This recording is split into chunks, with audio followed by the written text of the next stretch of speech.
Normally, I would get on my computer to do this and make an actual video instead of sitting here slumped in my recliner in the basement. But I have to get this off my chest.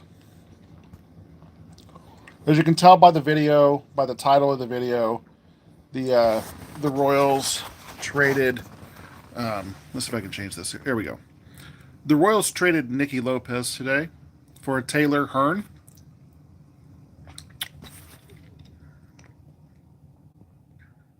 Pausing for dramatic effect there.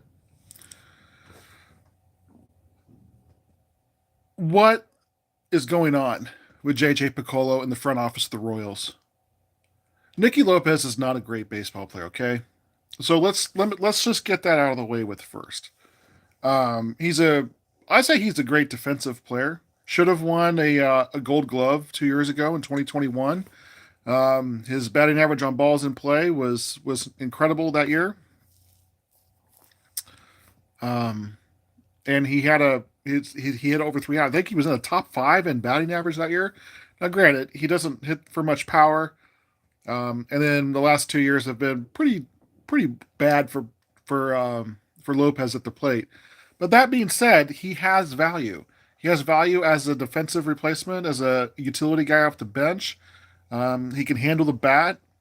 Relative to his batting average, he gets on base. He does have on base skills. He can draw a walk. There's not a ton he does.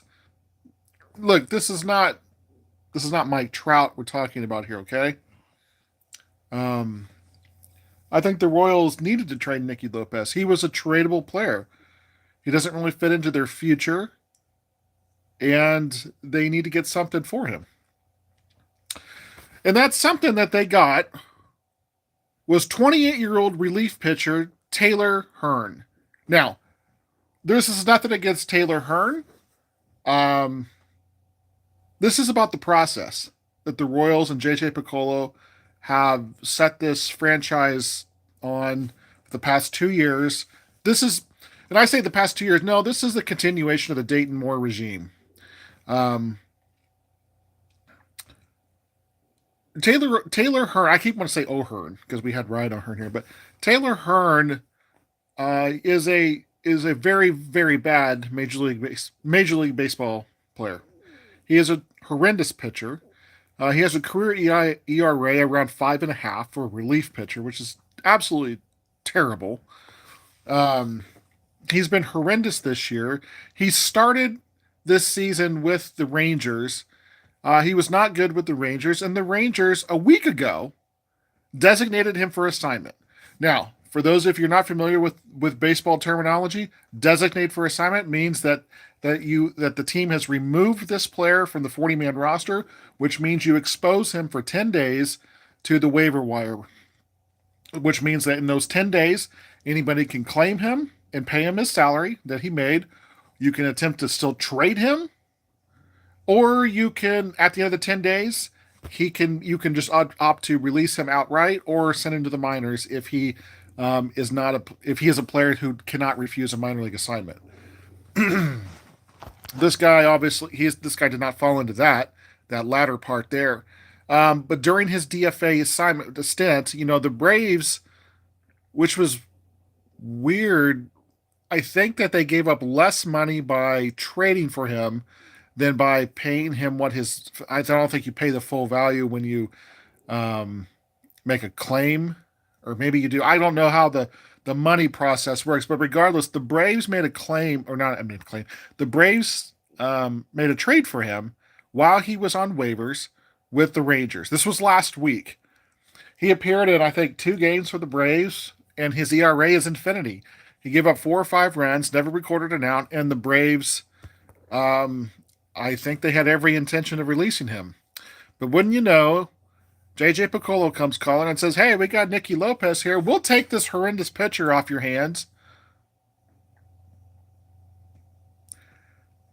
If the Royals and JJ Piccolo really wanted to acquire this guy, they could have done it last week with the Rangers, and all I had to give up was a fraction of his salary.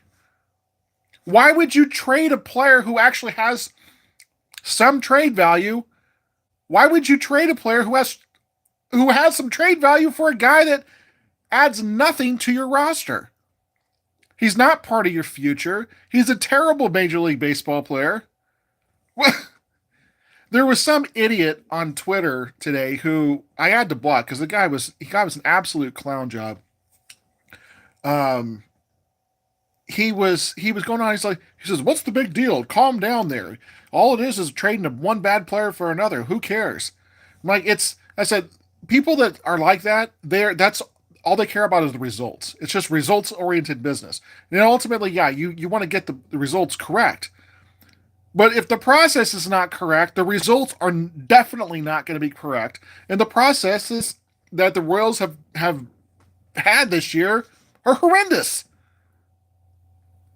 You traded away a guy for a player that you could have got for no player last week. You could have paid a fraction of his salary, picked him up last week, and still had Nicky Lopez to be a part of another trade for another player somewhere, later on today or tomorrow before the trade deadline.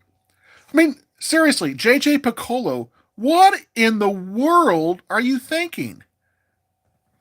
Everybody in anybody who's anybody in baseball right now is absolutely laughing at the Royals. Twitter is going absolutely bonkers with this. There is nobody except just moronic JJ Piccolo fanboys. There is nobody defending this on anywhere. Why do the Royals keep insisting on making these absolutely brain dead decisions? This is beyond ridiculous. Anyway, there's been a couple of people that have been watching here. I've seen here on the counter here. So thank you for watching. That's pretty much all I have to say. Please, if you do watch this, look up Soren Petro's YouTube channel and join us tonight for the Kaufman Corner podcast. It's with Soren Petro and Randy Gisarli. It's every Sunday night at 10 o'clock p.m. Central Time. I think we might be talking about this trade tonight. So go over to Soren's page. I will link his page down in the description of this video, and let's have maybe a therapy session tonight.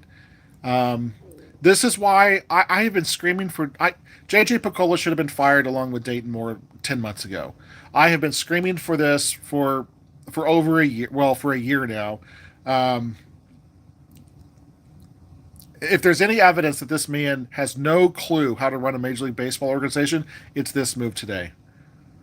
It's not that Nicky Lopez is some tremendous baseball player. No, this is about the process and just wasting moves.